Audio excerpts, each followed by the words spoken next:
This spring here at UTC, a performance told the story of vacant spaces through dance and film. Ghost Factory, presented by Bridgman Packer Dance, led by Art Bridgman and Myrna Packer, was inspired by residents and deserted factories in Johnson City, a town in upstate New York, and Chattanooga.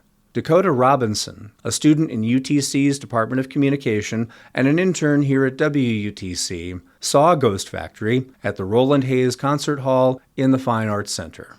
Ghost Factory by Bridgman Packer Dance combines a live dance performance between the two main stars, Art Bridgman and Myrna Packer, with video technology.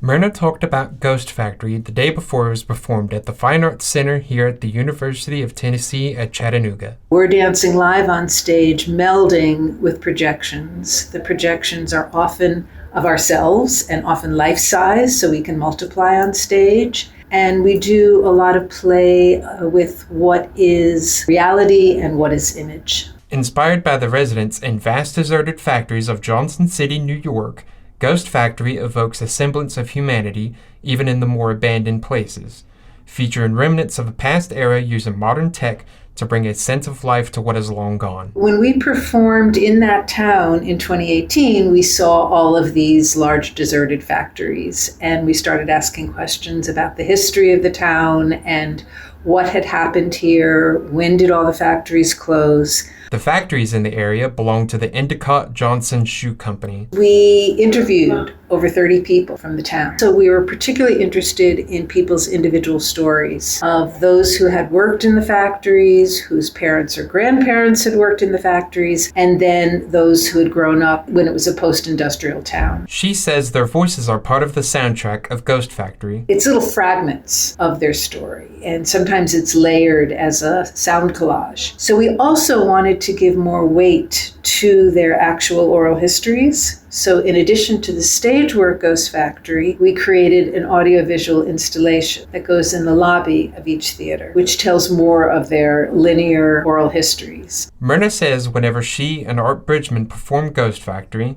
they also try to incorporate local stories, as they did here in Chattanooga. Here in Chattanooga, there were two men who were interviewed by Bob Boyer, and there's Patrick Sharpley. We also got the story of a man who had worked in combustion engineering, manufacturing the parts for nuclear power plants. She says the stories around the country may have their similarities and differences, but all of them are poignant. We're very interested in ruins, in this case industrial ruins, and we use the metaphor that the voices and the stories of the people who had spent significant time there still remain in the walls. And in our stage work, we are evoking their stories and embodying their experiences. Myrna Packer says the performance of Ghost Factory at UTC's Fine Arts Center was its first time here in Tennessee. The stage work remains the same in each place where we perform, and the reactions that we get from audiences that there is a universality to it. What expands and changes in each place where we perform is the